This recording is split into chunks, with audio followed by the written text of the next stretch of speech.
stay with this story because joining me is Gunnar Jonsson, a journalist at the Icelandic public radio station RUV. Gunnar, good evening. Good evening. It's been remarkable to see the speed at which the Prime Minister has felt the need to resign. Yeah, it's been a remarkable day. If you would have asked me this morning or even last night what was going to happen, I would have given you very different answers from what actually transpired. What really shocked people was that there was supposed to be a series of meetings between the heads of the main parties and the president today. And the president had a sort of pro forma role similar to the Queen in the UK. And the Prime Minister actually preempted that by going to see the president before anyone else and asking him, the president says, to dissolve Parliament. And that seems to have caught everybody by surprise. And the president actually refused to dissolve Parliament. And that sort of precipitated the current situation that we're in. The Prime Minister himself, or now former Prime Minister, was clearly increasingly aware of the public mood as well. Yes, I believe the demonstration last night was the biggest, if one of the biggest at least, in the history of Iceland. And it was different than it was in 2008, because in 2008 it was sort of understandable that everybody had lost something, and the government was trying to regain trust because of very pragmatic, practical issues to do with, everybody was going bankrupt. But right now it's more about trust and transparency, and it seemed to be more. It was a different mood last night than it was 2008. 2008, of course, was about the banks, was about money, was about people feeling a good deal poorer because of what went on economically at that time. But you talk about trust. Obviously, people wanted to be able to trust their leaders after those events, and that matters a great deal still, doesn't it?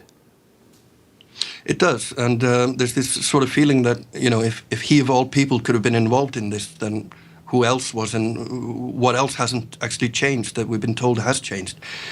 And now he's said he's willing to step down, but the other coalition party hasn't really been clear on what they want to do, if they really want to keep this government going. And the man that has been named as the new Prime Minister by the outgoing Prime Minister is extremely controversial as well. In the lead up to this, he actually defended the Prime Minister, and he said that it was complicated to be rich in Iceland, and that was the reason that he had to move all this money.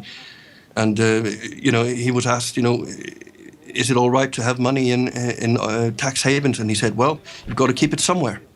So that's the kind of thing that's going to be in people's minds when they hear this news. And those people might be clamouring more for an election than some sort of new political deal without having a vote. Would that be fair?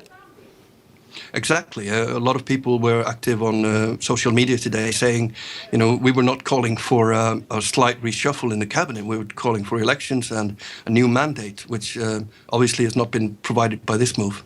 And that's presumably going to mean that maybe we'll see more people on the streets making their presence felt? Well, definitely. I think people feel that this is not what they were after, and their voices haven't been heard. So, there's going to be a lot of back and forth over the next few hours and tomorrow about what exactly is the best thing for all the various parties involved.